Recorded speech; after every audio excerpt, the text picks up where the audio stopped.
System riding to the core. Yeah. Reppin' inner city left. This is the Inner City Left broadcast. Today is Thursday, February 19th. I'm Amin TMK alongside Amoja, Lil Tanky Sumler. Amoja, hello, happy Thursday. How are you doing? Man, kidding, man. You know, it's Black History Month. We do so much, man. We starting trends. I think we about to officially get World War III. Look at all the president do for us, man. You know what I'm saying? I was Celebrating. I was reading a tweet the other day where it was like, all the companies and brands have completely abandoned Black History Month. Hell yeah. I mean, I don't even see anything. That like, woke shit. Yeah, I mean, it really is gotten to that point where like Black History Month used to be like every company everywhere trying to pander to the Black community. And now we don't even get that. Like, we don't even get any specials or anything like that. So it's just to let you know, I think, like you said, like sort of this rebellion against woke, just so silly, just so silly, using Black vernacular and AV to like. But that shit is red pill. The whole metaphor, right? Which is so funny. They steal it all. Used to be left wing shit, and now it's right wing shit. But Neo's whole metaphor is he waking the fuck up from the Matrix, man. Yeah, don't pull on this string at all. Don't think about it too much. I want to tell our true OGs who've been following us since 2018 when we started this thing. We almost 10 years into this, bro. Right? Wow, we almost 10 years into this. Yeah, man. And when we started, it was Exit the Matrix podcast, you know, before we were like, okay, we'll move here and we'll move there. And, you know, it is the idea of like waking up. Everything is fake. Everything you were taught is fake. It's not real. Okay. Especially if you live in the West, if you live in America. And, you know, that's, I think, sort of where the metaphor is. But anyway, they steal everything. They will continue to take all of the, you know how they always be like, oh, it's Gen Z language. No, it's Ebonics. It's Black people who create this language. And there it is. Taken by everybody. Anyway, that's maybe a broadcast for another day. Maybe we do it with Denzel Caldwell or Keita DeMusso. Who knows? Lots of great people out there. But let's talk about, you know, as you see, we've been talking about this. The world should be talking about this and are talking about this. The war that could possibly befall in Iran is what we talked about last episode. And I think it's important to talk about it again today. I want to show you a video. And I want to get your opinion and then get your thoughts sort of overall on this. Russia, China, and Iran have a pact. So you're watching alliances form in real time. This is a direct threat to the U.S. Don't do it. The smartest thing right now Donald Trump could do is send a frigate up to the Straits of Hormuz, go, yep, see, they won't close it, they're afraid of us, and go home. Really? And end this idiocy. You think this thing can be really big and not good for U.S.? Absolutely. For Russia, Iran is the doorway to the Caucasus and Central Asia. For China, Iran is the doorway to Central Asia and further Eastern Asia. They're not going to let Iran fall. It's an existential crisis for both if Iran falls or shatters into small pieces.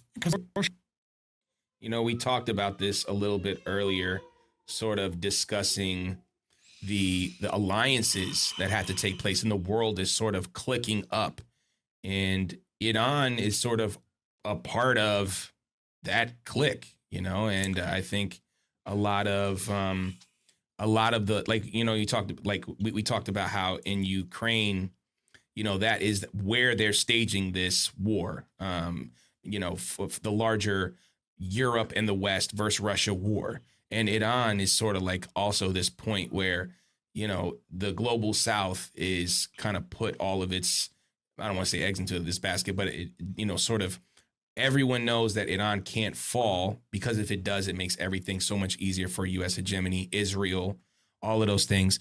Your thoughts on the video and just kind of where are we at right now with this? So it was interesting to finally start to see some of the American pundits take this as seriously as it is, because it's serious as hell. You get drunk on success, right? The Americans assume that they won the Iraqi war. That's a debatable thing. They were able to topple Saddam. That is not debatable. They were able to seemingly depose the Maduro government, you know, with very little cost. No one really still understands all the trickery and deals that happened behind that. And so you assume that, how hard could it be? How hard could it be to defeat Iran? I want you to take into consideration once again that Iran is a 5,000-year-old culture. And that should show you that in and of the one thing that we know that this country and this culture has a predilection for doing, and that's surviving. This is a country that has been defeated but never destroyed. You know what I'm saying? I mean, Genghis Khan, they weren't able to conquer and destroy Persia. I think the next thing that is important to talk about is the understanding of this word alliance, because this is why people are consistently disappointed with China and to a lesser degree Russia. I heard this a lot when the Venezuela incident happened. Why didn't China do more? Why didn't Russia do more? And it's a lack of understanding about logistics. I do want to say that though there is a great deal of cooperation with Iran and Russia, they are client states of each other. Like Russia sells a lot of technology to Iran. Iran also sells a lot of tech to Russia. I think it would be a misunderstanding to say that they have an overt, explicit military alliance. That's not, they have a strategic partnership. And that may be a little bit too subtle for people to understand the difference. But what it means is I'm invested in seeing you win, but I'm not existentially invested. So that's the last thing I would say on the pushback with that. I would say the same thing with Chinese relationships with Iran, which have actually been more contentious than people would think, because China has a contentious relationship with India. And Iran has done a lot of business with India in ways that sometimes cut out the Chinese. You could even argue have sometimes seemingly almost backstab the Chinese. And so, again, it's a misunderstanding of their relationship to say that Iran and China have a military alliance. Now, Iran is a part of the BRICS. That's an economic and trading alliance. They're also a member of the Shanghai Cooperation Organization, which is, again, kind of strategic planning, but it doesn't rise to the same level as like United States as it relates to like Britain, right? Some type of NATO framework. That does not exist. Now, that being said, it is in the interest of China and Russia not to see Iran fall, but it is not an existential interest. They will do what they can to the extent that they can, but nobody wants direct war with the United States. That brings me to the last thing I want to say on this. This is an old civilization. I cannot reiterate that enough.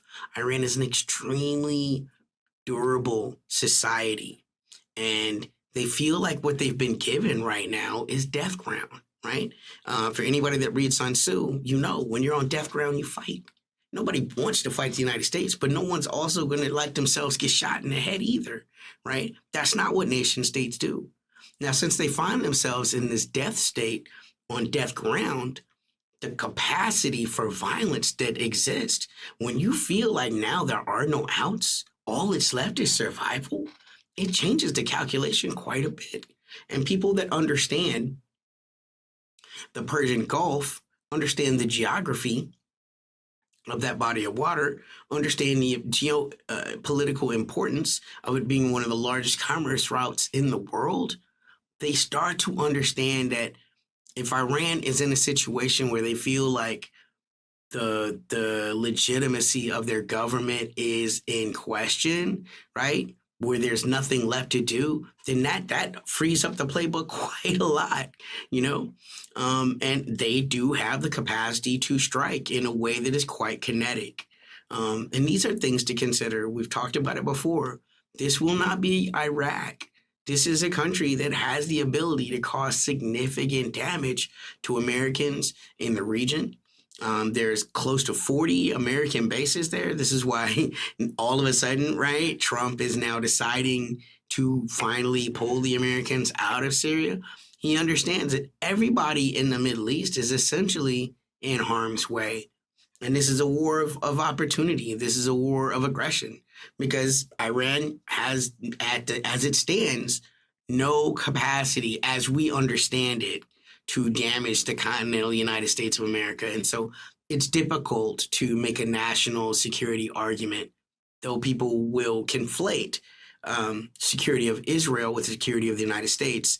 I remind you always they are two different entities. And to me, as an American, it's not something where it's like, that's not existential for me. If Israel has a problem with their neighbors, Israel needs to learn how to play nice with their neighbors, right? It can't be, Iran has to give up all of their ability to research a technology that's 100 years old.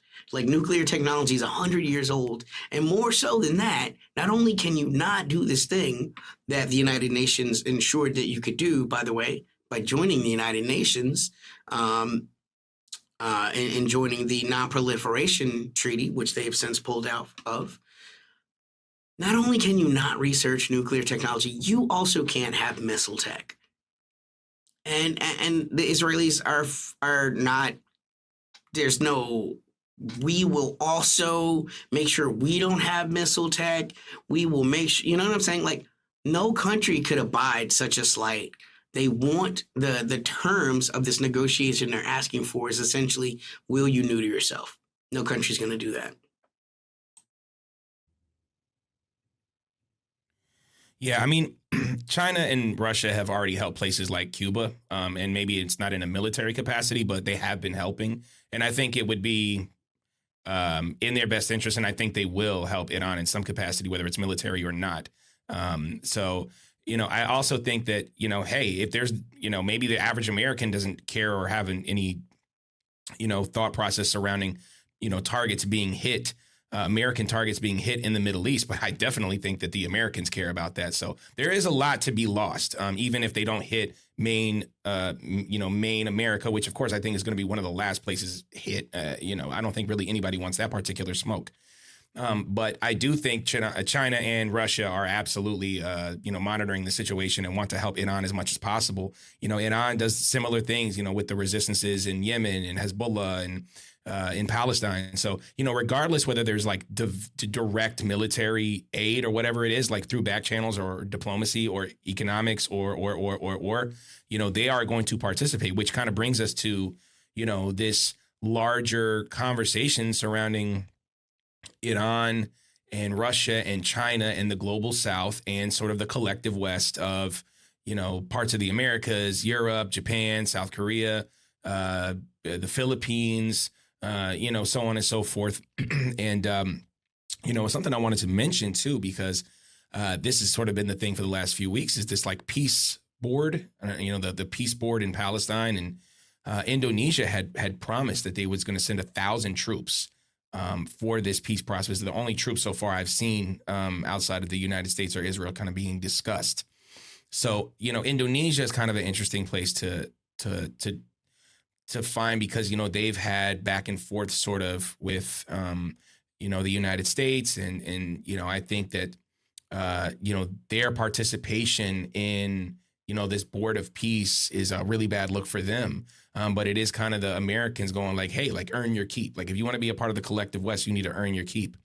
And that kind of brings me, to sort of, we hear this from pundits outside of the United States who talk about, this is a Trump thing and Trump is doing this. And, maybe when midterms come or maybe when the election changes, maybe something will change or maybe something different will happen. But, we're a big watcher of what the Democrats do in the Democratic Party. So I just wanted to show you this. This right here is Jasmine Crockett. Now, she's a representative, and there's been a lot of conversation about her being in the presidential race for the Democrats, perhaps.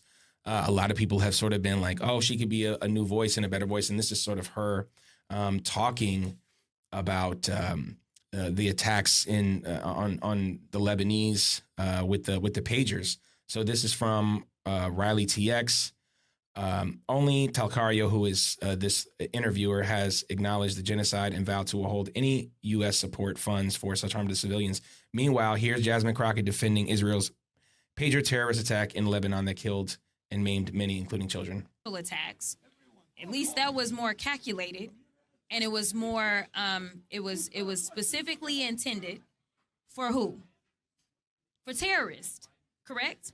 I mean, these are You got to clarify what you're saying. I don't follow. Hezbollah. Right. So Israel was attacking Hezbollah, correct? Well, they've done a ground invasion into Lebanon now. They have now done one, but to be clear, they were attacking Hezbollah, who is a terrorist organization, correct? But they've invaded the entire country. They've bombed Beirut. They've bombed the country. Okay, So you think everybody who's been killed in the Israeli bombardments has been Hezbollah? I didn't say that. I'm telling you that what I am saying is that at least when Lebanon, we talked about what? They had the pagers, correct? Right. And so they were literally more calculated in trying not to do Those pages blew up in grocery stores, and a little girl. Lebanon. Yeah. I mean, the idea that things are somehow calculated because they were pagers. I mean, this is sort of the pushback that we get from the Democrats. I don't know if you saw the other day, Gavin Newsom, who's governor of California, was basically asked about his relationship with AIPAC, and he had a total meltdown. He was unable to respond to the question.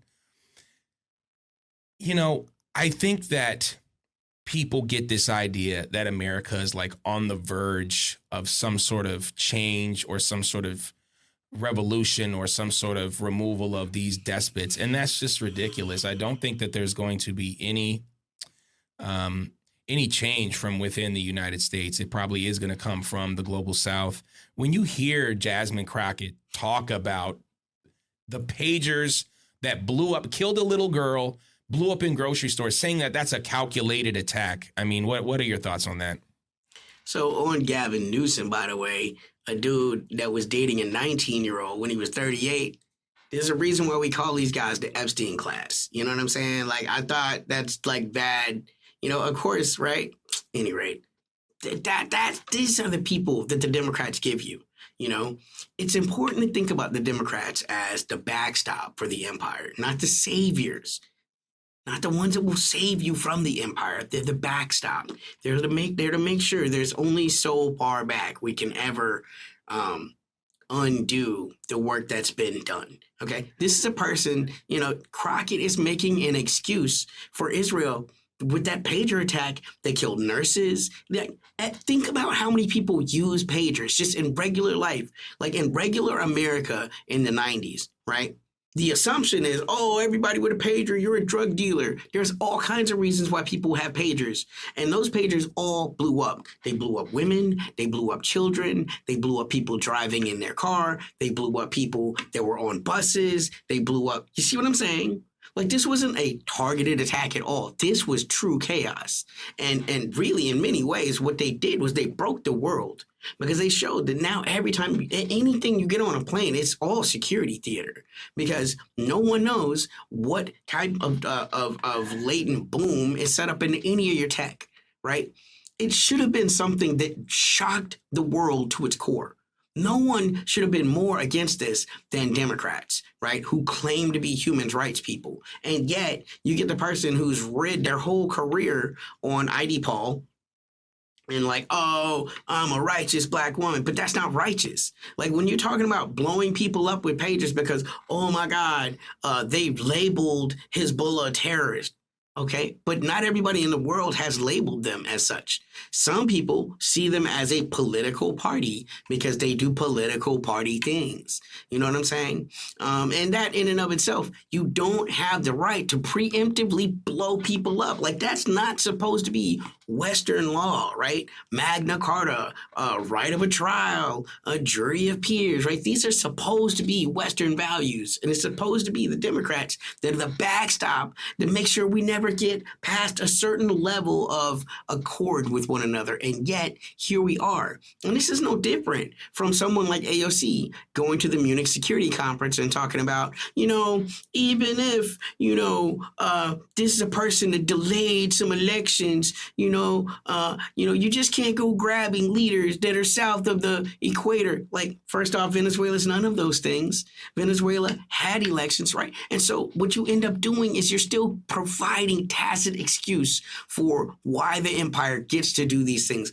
You know, it was a wonderful conversation you and I were listening to, where it was an individual talking about, you know, how people have completely forgot third wave feminism is what got us into Afghanistan. Oh, we're going to go there and make sure that the women have a right to go to school and be educated, right? But then no one wants to deal with the aftermath of all the opium that got produced, right? All of the addictions that came from that, all of the people that lost their lives, the actions of soldiers in war, any type of soldiers in war, because war is the most dangerous thing that humans do. Right? No one wants to look at these things. Like, you just want to throw ideology out there and not look at the real human impact. She wants to say, oh, they were just terrorists and they're dead. But people died. Lots of people died. People that were not judged by any jury, but were selected for execution. And anyone that happened to be unfortunate enough to be near them, anyone that happened to have their pager that day, like, just think about all the different things that can happen that can make this such a dangerous thing. And she just rolls it off like she's trying to, like, gotcha on, dude. Oh, you support terrorists, right? Like, Israel doesn't get to decide who lives and dies. Like, that is not human rights. And yet, here you have a Democrat, once again, carrying water for the empire. That's what they do.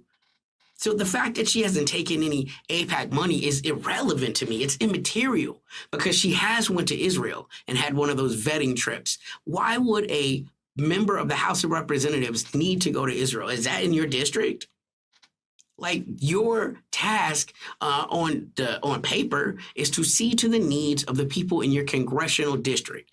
I don't think that falls in Israel. I don't think that falls in Jerusalem or Tel Aviv.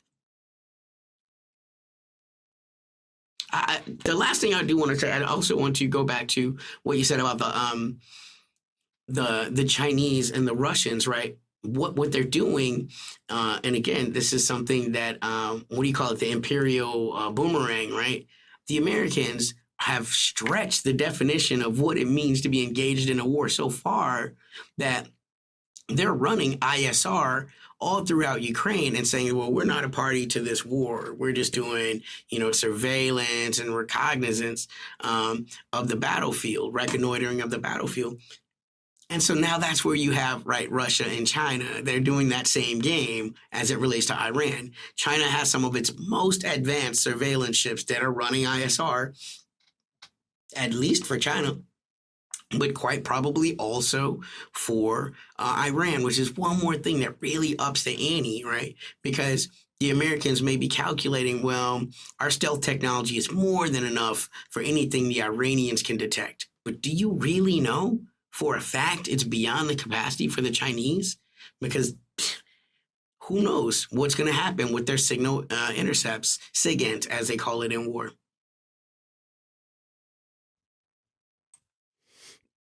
No, well said.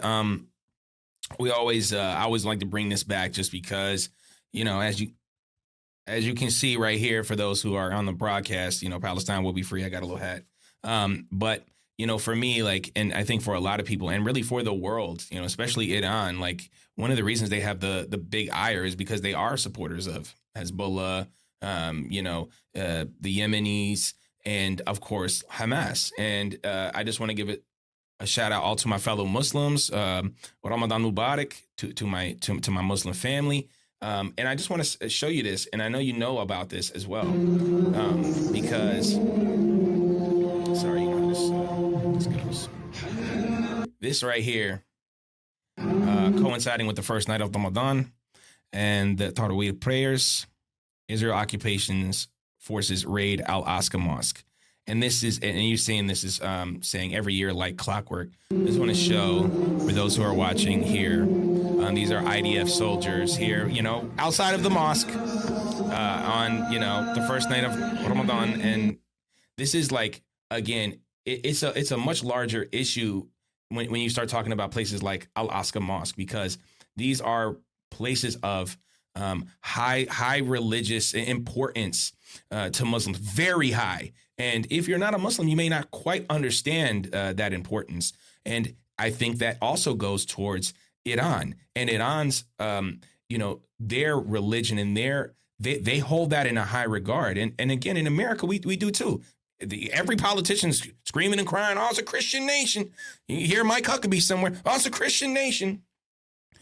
And like countries can choose and should be able to choose to run their country with religion as a part of it. We've heard America is supposed to be like separation of church and state, but that's not true. Christianity is a huge part of American culture. And in many ways, if you're not Christian, there are certain positions in certain places that you'll never be able to reach. So I just don't understand sort of like the general Americans like opposition to Iran's religion, like being a part of their government, which is like almost a significant portion of Muslim countries. You always hear things like Sharia and stuff like this. And, there is an aspect of Sharia that many of these countries utilize. I mean, my Muslim friend, can you translate the word Sharia? This is a word I think that people on the left hear quite a lot, and because it's like not law, an English word. There it is. Yeah, law, non-bread, chai tea, law. It's fine. Sharia. It's just a word that means law, pimp. Yeah, but again, I think that and this, and I'll just say this, and I'll give it to you because. Sometimes, man, we be dealing with leftists who are being and moaning about religion. All religion is bad. All religion is not going anywhere. It will never, you'll never have a world full of atheists and agnostics. This is not going to happen.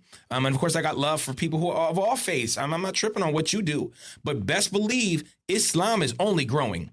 It is not. It is going to become. We always talk about how in America. Black people, POCs, Latinos, Africans, these people are getting to be a larger bubble than the white population. Islam is going to be, it already is a global religion. It already impacts the whole world, already 1.5 billion people, and it continues to grow. So I'm just saying, again, this war, if it happens, will be a war of religion in many ways for a lot of people, especially those especially the boots on the ground in Iran. And I know you're devout and you're Jewish faith, so you have an understanding of what this means, that life is a little more important, or a little less important than your service to God. People forget that all the time that I'm Hebrew. You know what I'm saying? I guess because they expect them to look another way. But I would want to say too, right? The left needs to understand that religion is a thing that exists, but even more than religion, culture. I am culturally Jewish more than any other thing, right? Like there are ways that I live my life that are just based in that is the way that this culture moves.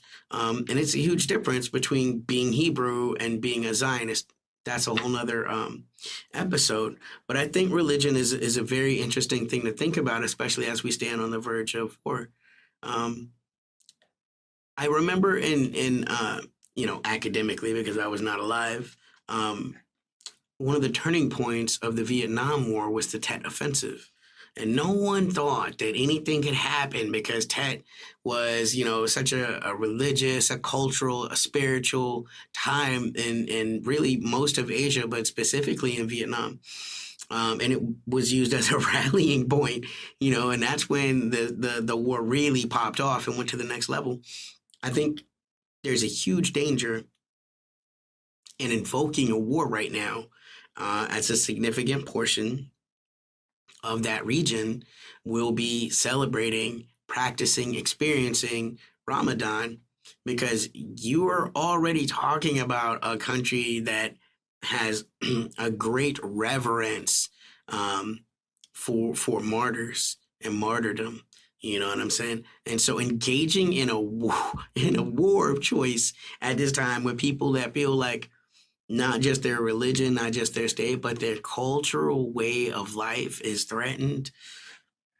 Who is to even be able to calculate what type of impact that will have as far as morale goes? That's a huge X factor that I think, again, just not enough time has been thought about. But that's what happens when you don't assume the possibility of loss or hurt. When you assume that every time you engage in conflict, you will win. That's dangerous. You have to go through the motions for every single thing. You know, fighters talk about all the time. My most important fight is this fight. There is no fight but this fight. This is the only fight I see. And America's looking past Iran. They're looking as if this is going to be just like Venezuela played out. No one could ever possibly hurt them. The only people they really have to worry about is China and to a lesser degree, Russia. You know, I'm a human being and a bee probably won't kill me, but I don't want to be stung 1,000 times neither.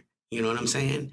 And I think the Iranian military capacity is something to that of like a hornet nest.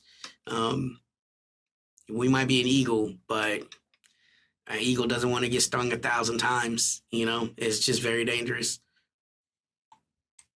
Iran has an incredible capacity to cause major damage all over the region for American assets. And the huge, I don't want to say huge, but, you know, sort of the conflict between Iran and Israel, it showed. And Iran was not using its most updated technology in terms of missile capabilities. And you would have to assume that if this huge buildup of military descends on Iran, they will be using some more of those higher tech, newer missile capabilities. We've seen Russia do this with, you know, Zircons and even the Oreshnik and the Bureveshnik. Everyone knows war is upon us and war is on the way. And I think Iran has been working double, and they have tons of contingency plans. And we hope, we don't know, but we hope that they will be able to take some of this incredible blunt force from Israel and America in ways that other countries, you know, like Syria and Iraq and even Venezuela really have been unable to kind of handle. So we don't know. Obviously, the situation is fluid, and we'll kind of continue to discuss this. Hopefully, maybe, I don't think it will happen, but maybe it's just another feint, and we'll start to see, you know, some of these large aircraft carriers, make for other parts of the world. One can hope, but we don't know. And yeah, I want to give a shout out to our podcast listeners. We're available everywhere you find podcasts, Apple Podcasts, Spotify, et cetera. InnerCityLeft.com, where you can purchase Fables, Foibles, Other American Sins, Book of Poetry by Tanky, and I'll have that in the description as well. Ain't No Rules, Beirut Rules, available everywhere you find music. Search Amin TMK, Lil Tanky, patreon.com/InnerCityLeft. Shout out to the homies. That's it. What did we miss? Final thoughts, feelings? Yeah, the last thing I would say is there is another X factor that we haven't dealt with as it relates to Iran, and that is the Iranian military. We actually haven't seen the Iranian military in action since war with Saddam. What you've seen has been reaction early 90s? Yeah. Okay. Yeah. So what you've been seeing is the plus, IRCG, which is the Iranian Revolutionary Guard Corps, which is like another subset of military capacity. But in a full-fledged war, you will be facing not just the IRGC, but also the Iranian military capacity, which nobody knows what that is. That no one has seen them in battle since the wars with Saddam. You know, they're a very different force. They have different capabilities. It's just a lot we don't know. Dangerous times ahead, my friend. Hold your family members close. Be prepared for what the fallout could look like. And we say this all the time, and I'm just going to keep saying it. Guys, we got to be anti-war. War brings all the things that we hate: destruction, rape, death. This is what happens. And if you can look at things like Abu Ghraib, this is the fate for some Iranians. They will have a situation like this, and America again trying to possibly destroy the world. Who even knows? If we can't run it, then no one can. Kind of mentality. War is the worst thing that humans do. It's a game you should never play. Everything goes in war. We say that there are rules, but what our Secretary of State just went up and said at the Munich Security Conference is the rules is stop me if you can. Yeah, you win. What is that? What? Geneva. Yeah. I barely knew her. Yeah, let Marco Rubio, man, he really went off there, you know, and when we could have talked about that. So And there's always things AOC to talk backed him about. up. She backstopped it. Oh, yeah, the Democrats are always with this. They're always ready. I mean, let's be real. Scott Bassett and Nancy Pelosi basically using the same Said the rhetoric, which we same talked language about. about Iran. Yeah. There's no ideological difference at all. Yeah. Well, that's that. For Amoja Latenki Summer, I'm Amin TMK. This is the Inner City Left broadcast. We out. Peace. System riding to the core. Yeah. Reppin' inner city left.